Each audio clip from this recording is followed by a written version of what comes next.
आज अधरपणा नीति दिन तमाम रथ उपर चलिबो महाप्रभुंक विभिन्न रीतिनीति रथारूढ़ ठाकुर को दर्शन करेंगे भक्त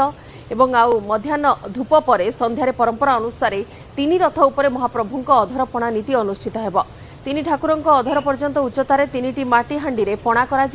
रथयात्रा संपन्न होगा पर समस्त पार्श्व देवदेवी एवं चंडी चामुंडा को शांत करने अधर हांडी को रथ उपर भंगा जिबार विधि अच्छी। बड़ओडिया मठ राघवदास मठ और श्रीमंदिर प्रशासन पक्षर प्रदत्त छेना क्षीर सर गोलमरीच कर्पूर जायफल कदली आदि को मिश्रण कर पणा प्रस्तुत होता है। सिंहद्वार सम्मुख छाउणी मठर कूअरू पाणिया आपट सेवक मैंने पणा पानी जोगाई देते पत्रीबड़ू सुआर बड़ू गरा बड़ू सेवक तीन रथरे पणा प्रस्तुत करते।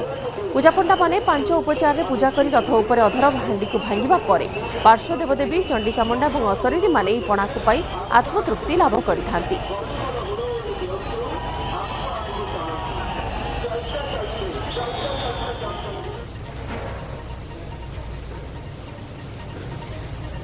आज अधरपणा नीति और से विशेष प्रस्तुति पुरी में सहयोगी अक्षय कुमार मिश्र अच्छा समस्त फोन लाइन में। अक्षय, अधरपणा नीति केतबेले आरंभ हो वर्तमान भिड़ कौन केमती जितेबाला रथारूढ़ ठाकुर को दर्शन कर भक्त सुजोग पाँच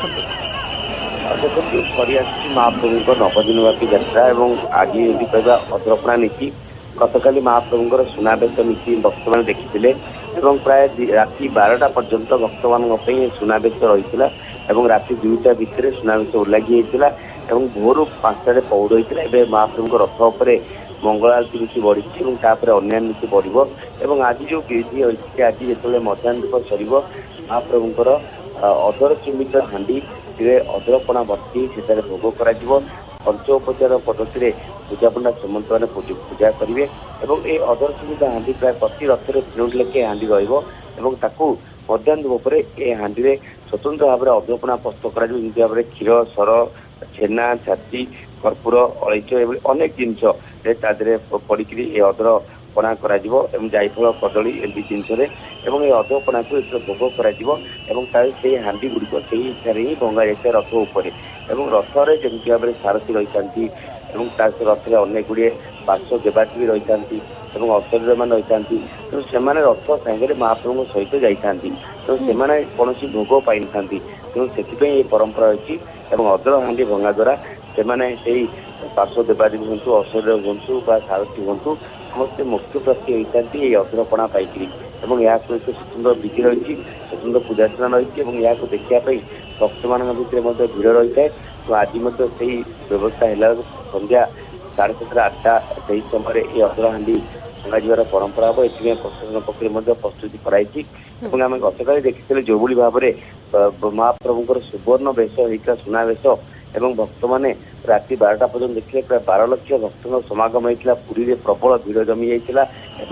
भक्त मान सुओ छुटी वर्षा हेले भक्त मैंने मानि नथिले महाप्रभु दर्शन छुट्टी आसते एत मात्रा ट्राफिक कनेक्शन होता एत मात्रा भिड़ जमी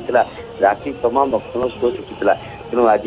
भोर 5टार महाप्रभुंर पौड़ होता कारण भक्तों संख्या अधिक था। आज से भाव में निष्पत्ति निया अधरपणा नीति पर पौड़ समय को डेरी करने जेहेतु पुरी एवं भक्तों समागम अच्छी आसंता काली महाप्रभु निराशि विजय हो से समय नीतिकांति प्रस्तुत कर तो मोटामोटी भाव कह गले एवं सुनावेश बाहुड़ यात्रा हो सुनावेश हो या श्रृंखलित भाव शेष हो सारी